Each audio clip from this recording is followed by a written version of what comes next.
Sunday, August 24th. And you know how Sundays are. Half the world's checking futures, the other half's maybe deciding on brunch. Or both, perhaps? Maybe both. Either way, we're here to cut through the weekend calm and bring you the full story of yesterday's financial pulse, Saturday, August 23rd. Because a lot actually happened, especially triggered by that Jackson Hole speech. Absolutely. So this deep dive, as always, is your shortcut. We're transforming those raw market signals into, hopefully, some clear strategic insights.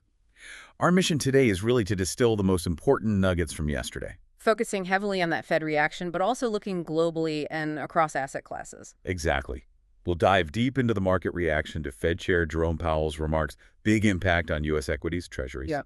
Then we'll zoom out, look at Europe, Asia, and finally, wrap up with commodities, crypto, and crucially, what to keep an eye on next week. Sounds like a plan. Okay, but before we jump right in, a quick word about the power behind this intelligence update.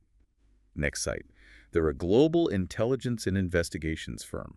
And they really do go beyond just collecting data. They focus on transforming signals into actual strategy. Right, with their open source OSINT platform, SiteConnect, they let clients tailor reports precisely. Market analytics, cross-border investigations. They seem to operate on another level. You can check them out at www.next-site.com. Okay, let's unpack this. The biggest news yesterday, no question, it came out of Jackson Hole.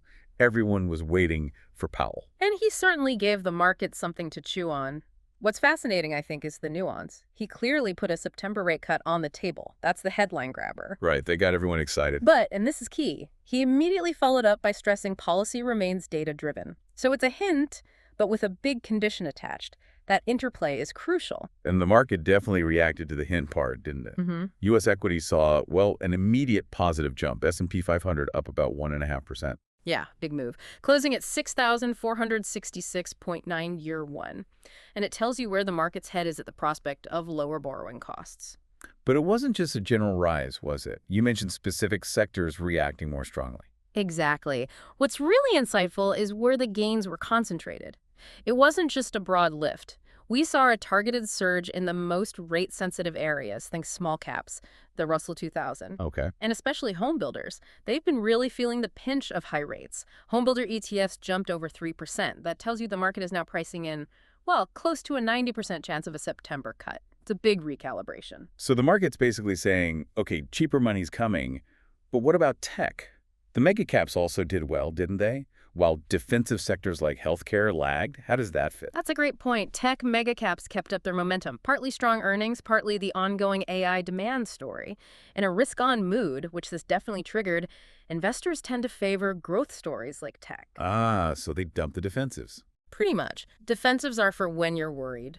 Yesterday, the market seemed less worried about rates, so those safer bets took a backseat. Even though rate cuts help everyone, tech's growth narrative just resonated more strongly. Got it. And this dovish tilt, it must have shaken up the treasury market too. You mentioned a bull steepening. What does that actually mean? Right, bull steepening. So imagine the yield curve. Normally, longer-term bonds yield more. Bull steepening means short-term yields fell more than long-term ones. Okay. So the 2-year treasury yield, it dropped nearly 10 basis points. Huge move.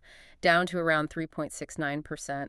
The 10-year yield fell too, but less, down about 8 basis points to 4.26%. So the gap between them narrowed. Exactly. It compressed that 2S10s inversion, the signal people watch for recession warnings, brought it to about minus 57 basis points. It's like the bond market breathed a sigh of relief about near-term rates. So for you listening, that yield drop, it's not just numbers. It means lower borrowing costs are potentially on the way.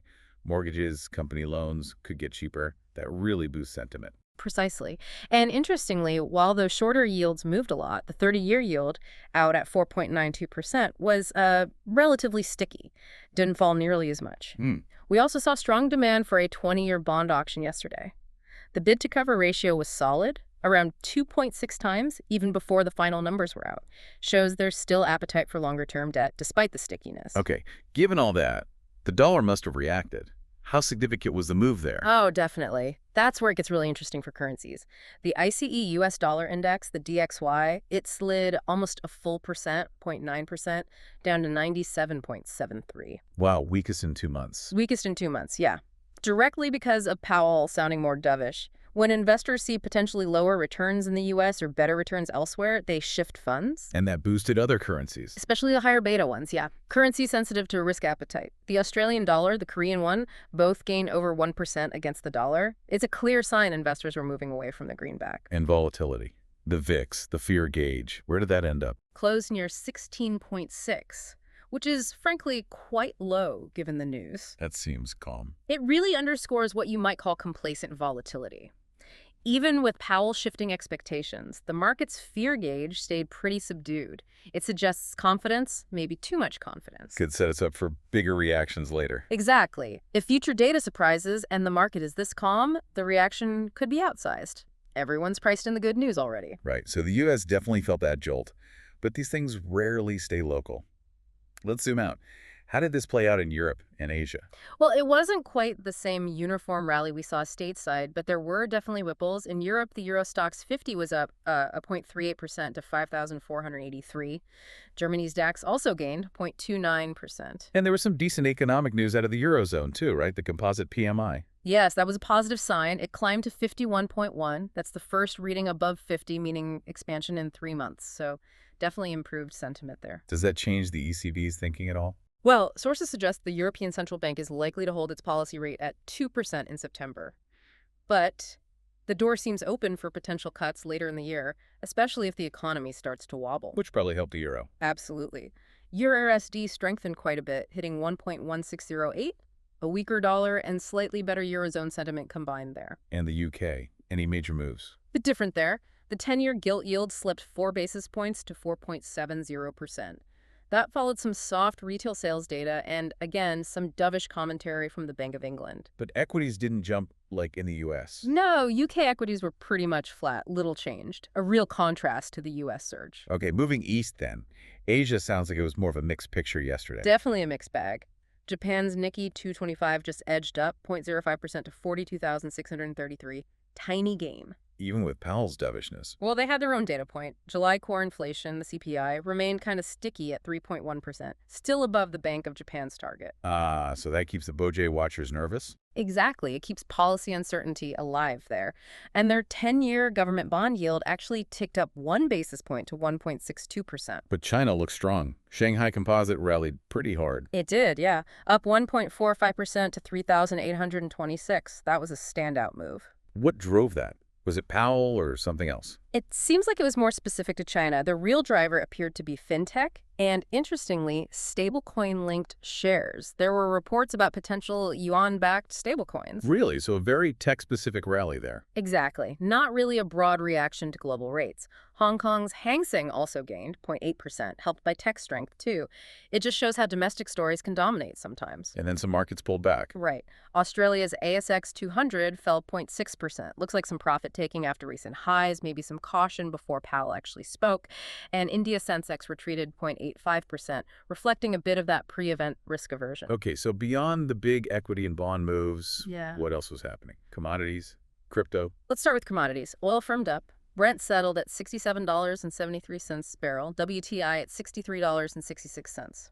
And that's notable because it was their first weekly gain in, 3 weeks? That's right. Snapped a losing streak. Two main things seemed to drive it. First, a big U.S. crude inventory drawdown 6 million barrels. Inventories are now 6% below the 5-year average. Signals strong demand. Yeah, strong demand. U.S. refineries were running hard too, 96.6% capacity. The second factor was stalled Ukraine peace efforts, adding a bit of geopolitical risk back into the price. Those outweighed the lingering worries about slower global growth. Okay, and natural gas. Any big moves there? Not really. Henry Hub spot prices stayed around $2.96 per MMBtu. Storage levels are actually quite comfortable. They added 13 BCF, billion cubic feet, to storage. So plenty of supply cushion. Yeah, stocks are well above the 5-year average, which keeps a lid on prices for now. Metals, though, saw some action. Gold traded up above $3,371 an ounce, gained almost 1% on the day. Driven by the weaker dollar. Weaker dollar and some safe haven appeal, yeah. Even though it's down a bit for the month, it's still up a massive 34% year over year, shows gold's enduring shine. Silver also climbed nearly 2%. In crypto, we saw huge moves earlier this summer, but things seem quieter now. Very much consolidation. Bitcoin was basically flat, hovering around $115,330. It traded in a range, between roughly $112,500 and $117,000 over the last few sessions, but ended pretty unchanged. Ethereum similar. Edged a tiny bit higher to $4,783. But yeah, mostly sideways. So it feels like the market's just digesting those big gains from the July ETF rally. I think that's exactly right. Consolidation near the all-time highs, waiting for the next big catalyst, perhaps. Okay, and just quickly on real estate, any change in mortgage rates? Freddie Mac's weekly survey showed the average 30-year fixed rate basically held steady at 6.58% for the week ending August 21st. It is down about 15 basis points over the last month, though. Has that helped activity at all? Mortgage applications have picked up, but only modestly. It seems a lot of potential buyers are still waiting on the sidelines, hoping for, deeper rate cuts before they jump in. Shows how sensitive housing is. Right. Okay, just a reminder, if you're looking for intelligence that doesn't just keep up but keeps you ahead, Nextsight delivers that support for executives, analysts, investigators worldwide. Reliable, actionable insights. Check them out at www.next-sight.com. Good reminder. So, looking forward now. After all that action yesterday, what should we be watching as we head into next week? What are the key catalysts? Well, for the next few trading days, the market's going to be hyper-focused on U.S. economic data. We've got the second estimate of Q2 GDP coming out on Wednesday, August 28th. Okay. And then the big one, personal income, spending, and crucially, the PCE price data, the Fed's preferred inflation measure, that's on Thursday the 29th. That PCE number could really move markets. Absolutely. Plus, we get durable goods orders and consumer confidence on Tuesday. All of these will be key tests for this Powell-induced rally. Does the data support the optimism? And outside the U.S., Europe, energy. In Europe, keep an eye on the preliminary August Eurozone inflation figures, the CPI. And listen for any more comments from ECB officials reacting to Jackson Hole. For energy, the usual EIA weekly reports on crude and natural gas inventories Wednesday and Thursday. Those will test if that oil rally has legs. And you mentioned that low VIX, the complacency. Right, the volatility watch. Positioning is stretched after this risk rally. The VIX is low, near 16.6. It means any surprise in these upcoming data points, especially GDP or PCE, could trigger some really outsized moves. The market might be a bit vulnerable to disappointment. Okay, so this brings us to the crucial so what? What are the actionable takeaways for you, our listeners, from everything we've seen? Let's break it down. First, equity positioning. Yes, we had a risk-on rally sparked by the Fed, but valuations are getting stretched, and that low VIX, as we said, hints at complacency. So be ready for volatility if GDP or PCE data miss expectations. Makes sense. What about borrowing costs? Funding costs. Those short-term yields dropped sharply, nearly 10 basis points on the 2-year. This might be a good window for companies thinking about issuing bonds, maybe before the September FOMC meeting. And keep watching that 2S10's curve, around nannish 57 basis points now, for signals about growth. Okay. And credit markets? Liquidity. Credit and liquidity. Spreads tighten, they're near the year's lows. That indicates plenty of liquidity. Things feel good. But that can reverse quickly if the macro picture sours. Don't get too comfortable. Got it. Energy? Energy exposure. Oil rallied on those inventory draws and the geopolitical news, but the upcoming EIA reports are crucial. They'll show if that demand is sustainable. And finally, currencies. That dollar move was big. FX risk. Yeah, the dollar weakened significantly. EUR/USD at 1.16 means higher translation risk if you have earnings denominated in euros. It might be prudent to think about hedging, especially ahead of that Eurozone CPI data and any more ECB chatter. So pulling it all together, the bottom line seems to be sentiment is positive. Leaning risk on, but it's fragile. It really hinges on the upcoming data confirming that growth is okay while inflation keeps cooling. That's the tightrope the market's walking right now. It needs that confirming evidence. Okay, that wraps up our look at the Saturday, August 23rd, 2025 intelligence brief delivered here on Sunday, August 24th. What a week ending it was. Powell definitely lit a fire under the markets. Look, as we've laid out, the real tests are coming this week with that crucial data. Exactly. Which leads to maybe a final thought for you to chew on this Sunday. Considering how fast the market jumped on Powell's words and how low volatility is, how much of this rally is built on solid ground, on actual data, and how much is just hope, eager hope for those rate cuts. And what happens if the data doesn't quite play ball? Something to ponder. Don't forget to subscribe to the Deep Dive on YouTube and Spotify.